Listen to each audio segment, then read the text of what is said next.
एक बार जरूर पढ़ें नैतिक एवं शिक्षाप्रद कहानियाँ। 3 गुरु। बहुत समय पहले की बात है। किसी नगर में एक बेहद प्रभावशाली महंत रहते थे। उनके पास शिक्षा लेने हेतु कई शिष्य आते थे। एक दिन एक शिष्य ने महंत से सवाल किया, स्वामी जी, आपके गुरु कौन हैं? आपने किस गुरु से शिक्षा प्राप्त की है? महंत शिष्य का सवाल सुन मुस्कुराए और बोले, मेरे हजारों गुरु हैं। यदि मैं उनके नाम गिनने बैठ जाऊं तो शायद महीनों लग जाएं, लेकिन फिर भी मैं अपने 3 गुरुओं के बारे में तुम्हें जरूर बताऊंगा। एक था चोर।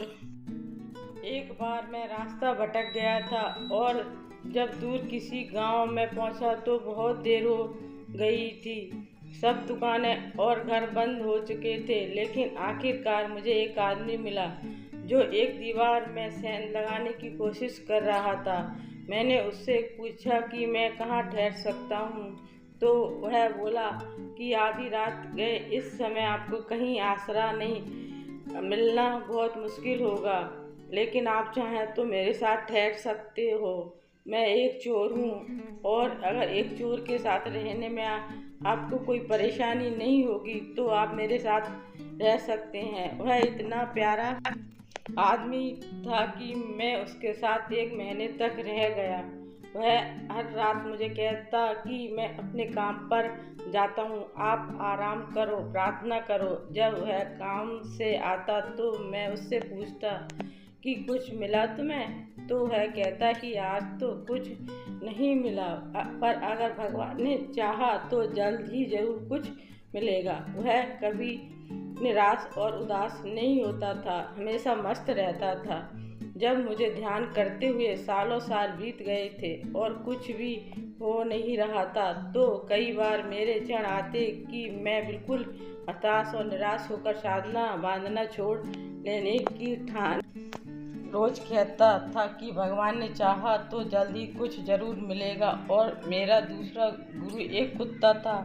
एक बहुत गर्मी वाले दिन में बहुत प्यासा था और पानी की तलाश में घूम रहा था। एक कुत्ता दौड़ता हुआ आया, वह भी प्यासा था। पास ही एक नदी थी। उस कुत्ते ने आगे जाकर नदी में झांका तो उसे एक और कुत्ता पानी में नजर आया, जो कि उसकी अपनी परछाई थी। कुत्ता उसे देखकर बहुत डर गया। वह परछाई को देखकर भौंकता और पीछे हट जाता, लेकिन बहुत प्यास लगने के कारण वह वापस पानी के पास लौट आता। अतः अपने डर के बावजूद वह नदी में कूद पड़ा और उसके कूदते ही वह परछाई भी गायब हो गई।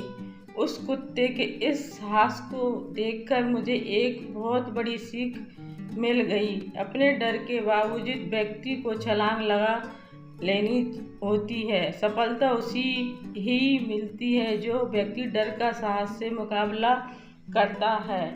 और मेरा तीसरा गुरु एक छोटा बच्चा।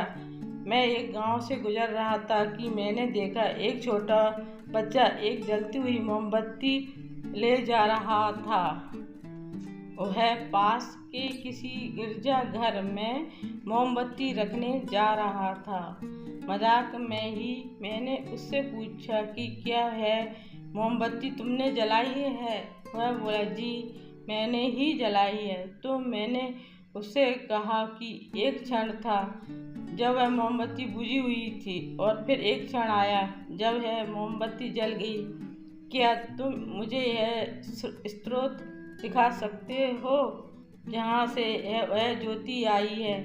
वह बच्चा हंसा और मोमबत्ती को फूंक मारकर बुझाते हुए बोला, अब आपने ज्योति को जाते हुए देखा है, कहाँ गई वह?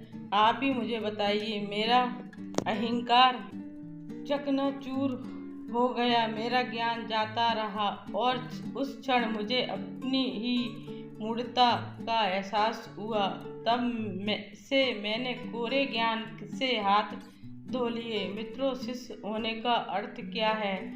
शिष्य होने का अर्थ है पूरे अस्तित्व के प्रति खुले होना, हर समय हर ओर से सीखने को तैयार रहना। जीवन का हर क्षण हमें कुछ न कुछ सीखने का मौका देता है। हमें जीवन में हमेशा एक शिष्य बनकर अच्छी बातों को सीखते रहना चाहिए। वह जीवन हमें आए दिन किसी न किसी रूप में किसी गुरु से मिलता रहता है। हम पर निर्भर करता है कि हम उस महंत की तरह एक शिष्य बनकर उस गुरु से मिलने वाली शिक्षा को ग्रहण कर पा रहे हैं कि नहीं। दोस्तों, आपको यह कहानी थोड़ी सी भी अच्छी लगी हो तो प्लीज़ मेरे चैनल को लाइक एवं सब्सक्राइब करें। धन्यवाद।